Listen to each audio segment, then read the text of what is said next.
আগামী ৩রা অক্টোবর থেকে ১২ই অক্টোবর পর্যন্ত নবরাত্রি উৎসব চালু হচ্ছে।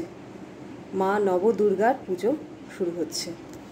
নমস্কার, আমি সংঘমিত্রা সিনহা, আর আপনারা দেখছেন আমার channel Krishna digital motivator with Sanghamitra. আজ আমি আপনাদের সাথে নবরাত্রি পুজোর কথা একটু বলবো। আমি যেভাবে বাড়িতে মায়ের পুজো করি ঠিক সেইভাবেই পুজোর কথা আপনাদেরকে বলবো। কোনো শক্ত কোনো ব্যাপার নয়। মায়ের আরাধনা করা, মায়ের ভক্তি করা, মায়ের পুজো করা সবারই দরকার।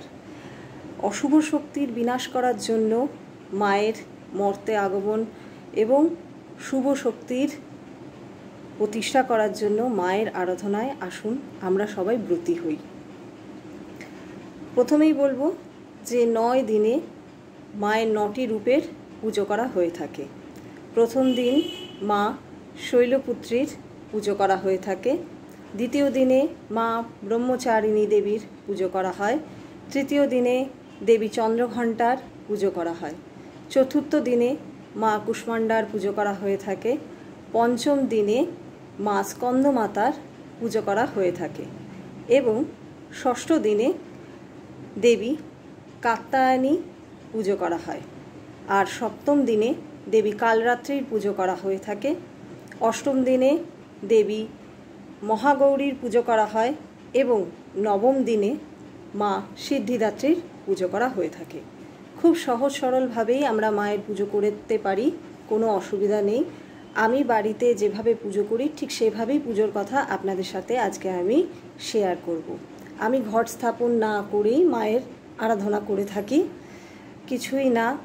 মায়ের 9 দিনে আমরা মায়ের যে পুজো করে থাকি সেখানে প্রত্যেক দিন মাকে জবা ফুল অর্পণ করে থাকি, জবা ফুলের মালা দিয়ে থাকি।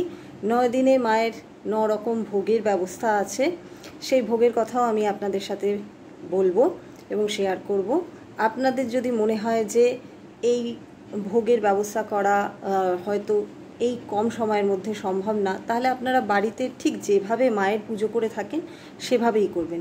অনেকেই বলতে পারেন যে আমাদের কাছে ছবি, প্রত্যেকের বাড়িতেই তো নিশ্চয়ই মা দুর্গার, মা কালীর, মা সরস্বতীর বা মা শারদা, মা তারা, কোনো না কোনো দেবীর ছবি আছে, মা লক্ষ্মীর কারো না কারোর ছবি আছে। সেই মায়েরই পুজো করবেন 9 দিনে। মাকে 9 রূপে চিন্তা করে মনের মধ্যে মায়ের পুজো করবেন। প্রথম 3 দিন মা কালীর পুজো করা হয়ে থাকে, তারপরের 3 দিন মা লক্ষ্মীর পুজো করা হয়ে থাকে এবং তারপরের যে 3 দিন শেষ যে 3 দিন সেই 3 দিন মা সরস্বতী রূপে মায়ের পুজো করা হয়ে থাকে। প্রথম দিন মা শৈলপুত্রীর পুজো এবং সেদিন মাকে গাওয়া ঘি ভোগে দেওয়া হয়ে থাকে। দ্বিতীয় দিনে মাকে শর্করা মানে হচ্ছে গুঁড়ো চিনি এটি ভোগে দেওয়া হয়ে থাকে। তৃতীয় দিনে দুধ আর চিনি মা চন্দ্রঘণ্টাকে অর্পণ করা হয়ে থাকে। চতুর্থ দিনে মালপোয়া দেওয়া হয়ে থাকে। আর পঞ্চম দিনে আমরা মাকে মর্তমান কলা এটি প্রদান করে থাকি বা অর্পণ করে থাকি। ষষ্ঠীর দিন যেদিন সেদিনকে আমরা মাকে মধু দিয়ে থাকি। এরপর যে সপ্তম দিন আসে সেদিনকে মাকে আখের গুড় দেওয়া হয়ে থাকে। অষ্টমীর দিন মাকে লুচি বা পুরি যাকে আমরা বলে থাকি, ভাজা ছোলা, হালুয়া, সুজির হালুয়া এটি অর্পণ করে থাকি।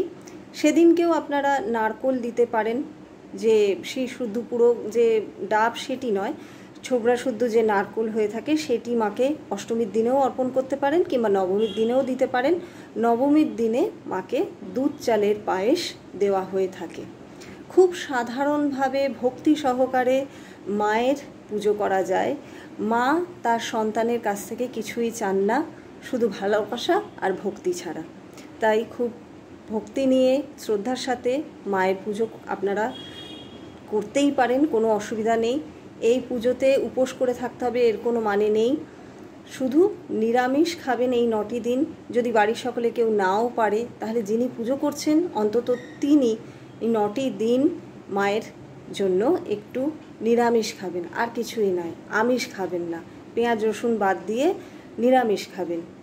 মায়ের পুজো করার জন্য কোনো মন্ত্রের যে প্রয়োজন নেই তা না, মন্ত্র তো আছেই, কিন্তু ওম গৌরী মাতায় নমঃ এই মন্ত্র বলেও আপনারা পুজো করতে পারেন, বা শ্রী দুর্গায় নমঃ ওম শ্রী দুর্গায় নমঃ বলেও পুজো করতে পারেন, বা 9 দিনে যে 9 দেবী সেই 9 দেবীর নাম নিয়েও আপনারা মন্ত্র উচ্চারণ করতে পারেন, যেমন ওম শৈলপুত্রী আয় নমঃ, এইভাবেও আপনারা পুজো করতে পারেন। আমি ঠিক যেভাবে বাড়িতে পুজো করে থাকি সেইভাবেই আপনাদের সাথে পুজোর কথা শেয়ার করলাম।